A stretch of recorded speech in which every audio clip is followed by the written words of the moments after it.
Welcome to my channel. So இன்றைக்கி நம்ம வீடியோவில் என்ன ப்ராடக்ட் பற்றி பார்க்க போகிறோம் அப்படின்னா ஹெர்பல் லைஃப் நியூட்ரிஷனில் இருக்க செல் ஆக்டிவேட்டர். செல் ஆக்டிவேட்டர்னா என்ன அப்படின்னு பார்த்தீங்கன்னா இது ஒரு செல்லுலார் நியூட்ரிஷன். இதை எப்படி ப்ரிப்பேர் பண்ணுறாங்க அப்படின்னா தேர்ந்தெடுக்கப்பட்ட தாவரங்கள்லேருந்து எடுக்கிற ஒரு ஊட்டச்சத்து தான் இந்த செல் ஆக்டிவேட்டர். நம்ம பாடி கோடிக்கணக்கான செல்களால் ஆனது. நம்ம பாடி செல்ஸ் அப்படி ஒன்று இல்லைன்னா நம்மளால் உயிர் வாழவே முடியாது. ஏன்னா குரூப் ஆஃப் செல்ஸ் தான் நம்ம டிஷ்யூ அப்படின்னு சொல்லுவோம். இந்த குரூப் ஆஃப் டிஷ்யூஸ் தான் ஒரு ஆர்கான்ஸ் அப்படின்னு சொல்கிறோம். இந்த ஆர்கான்ஸ் எல்லாமே சேர்ந்து தான் நம்ம ஒரு ஹியூமன் பாடியை கன்வெர்ட் பண்ணுறோம். இப்போ உங்கள் எல்லாருக்குமே தெரிஞ்சிருக்குன்னு நினைக்கிறேன். செல்ஸ் அப்படின்னா ரொம்ப இம்பார்ட்டன்ட் அப்படி புரிஞ்சிருக்கும். ஸோ இந்த செல்ஸ்க்கு நம்ம டெய்லி பேசிஸில் இம்பார்ட்டண்ட்டான ஃபுட்டை கொடுக்குறோமா, அதாவது ஊட்டச்சத்து கரெக்டான பேசிஸில் கொடுக்குறோமான்னு நீங்கள் ஒரு நிமிஷம் திங்க் பண்ணி பாருங்கள். நம்ம பாடியில் இருக்க செல்ஸ்க்கு நம்ம சரியான ஊட்டச்சத்து கொடுக்கல அப்படின்னா அது ஒரு இன்ஆக்டிவான செல்ஸாக தான் மாறும். இந்த செல்ஸ்க்கு எல்லாத்துக்குமே ஒரு இம்பார்ட்டண்ட்டான ஒர்க் நம்ம ஹியூமன் பாடியில் இருக்குது. என்ன அப்படின்னு பார்த்தீங்கன்னா ஏஜிங் ப்ராசஸை கரெக்டான லெவலில் வச்சுக்கிறது தான் இந்த செல்ஸோட ஒர்க்கு. ஸோ அந்த செல்ஸ் எல்லாமே இன்ஆக்டிவாக இருக்கக்குள்ள நம்மளோட ஃபேஸில் பார்த்தீங்கன்னா ஏஜிங் ப்ராசஸ் லெவல் ரொம்பவே கம்மியாக காட்டும். அதாவது இளம் வயதிலேயே முதிர்ச்சியான தோற்றம் வந்து நம்ம ஃபேஸில் அப்ளை பண்ணி காட்டும்.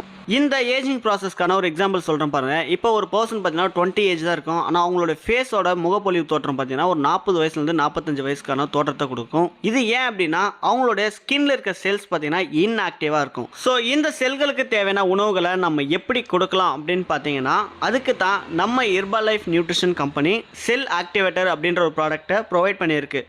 செல் ஆக்டிவேட்டரில் இருக்க மெயின் இன்க்ரீடியன்ட்ஸ் என்ன அப்படின்னு பார்த்தீங்கன்னா ஆல்ஃபா லிபாயிக் ஆசிட். இந்த ஆல்ஃபா லிபாயிக் ஆசிட் பார்த்தீங்கன்னா ஒரு ரிச் ஆன்டி ஆக்சிடென்ட். இந்த ஆன்டி ஆக்சிடென்ட் பார்த்தீங்கன்னா ஒரு வெல்பீயிங்க்கு சப்போர்ட் பண்ணும். அதாவது பொது நல்வாழ்வுக்கு ரொம்பவே சப்போர்ட் பண்ணி கொடுக்கும். இந்த ஆல்ஃபா லிபாயிக் ஆசிட் பார்த்தீங்கன்னா ஒரு டேப்லெட்டில் 0.150 கிராம் இருக்குது. இதில் வேற என்ன இன்க்ரீடியன்ட்ஸ் ஆட் பண்ணியிருக்காங்க அப்படின்னா பொமக்ரனேட் எக்ஸ்ட்ராக்ட், அதாவது மாதுளம்பழத்திலிருந்து பிரித்தெடுக்கப்பட்ட சத்து தான். அதில் எவ்வளோ ஆன்டி ஆக்சிடென்ட் இருக்குது அப்படின்னு பார்த்தீங்கன்னா 11 மில்லிகிராம் அளவுக்கு ஆன்டி ஆக்சிடென்ட் இருக்குது. அது மட்டும் இல்லைங்க, ஆலோவேரா லீஃப் நம்ம கொடுத்துருக்காங்க. இதில் பார்த்தீங்கன்னா 0.052 மில்லிகிராம் அளவுக்கு நம்ம கொடுத்துருக்காங்க. கால்சியம் லெவல் எவ்வளோ இருக்குது அப்படின்னு பார்த்தீங்கன்னா 31 மில்லிகிராம் அளவு கொடுத்துருக்காங்க.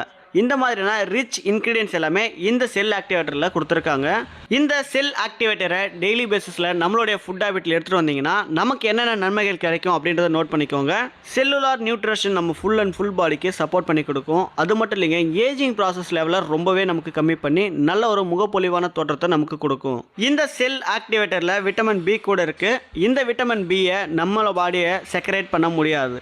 இந்த விட்டமின் பியால் நமக்கு என்ன நன்மைகள் அப்படின்னா நம்ம சாப்பிட்ற ஃபுட்டை எனர்ஜியாக கன்வெர்ட் பண்ணக்கூடிய வேலைகளை இந்த விட்டமின் பி செய்யுது. அதாவது எனர்ஜியை தனியாகவும் வேஸ்டேஜை தனியாகவும் பிரிக்கும். ஸோ இந்த விட்டமின் பி நம்ம உடம்புல இல்லை அப்படின்னா என்ன நடக்கும் அப்படின்னு பார்த்தீங்கன்னா நம்ம சாப்பிட்ற சாப்பாடுலேருந்து எனர்ஜியை சரியான பேசிஸில் நமக்கு கன்வெர்ட் பண்ண முடியாது.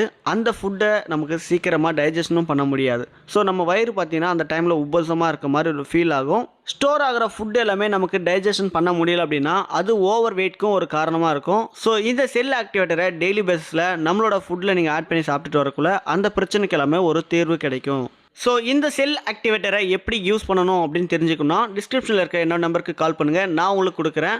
ஸோ இந்த செல் ஆக்டிவேட்டரை எதுக்காக யூஸ் பண்ணலாம் அப்படின்னு பார்த்தீங்கன்னா வெயிட் லாஸ் பண்ணுறவங்க எடுக்கலாம். அது மட்டும் இல்லைங்க, யாருக்கெல்லாம் ஹெல்த்தி ஸ்கின் தேவைப்படுதோ அவங்களும் இந்த செல் ஆக்டிவேட்டரை எடுக்கலாம்.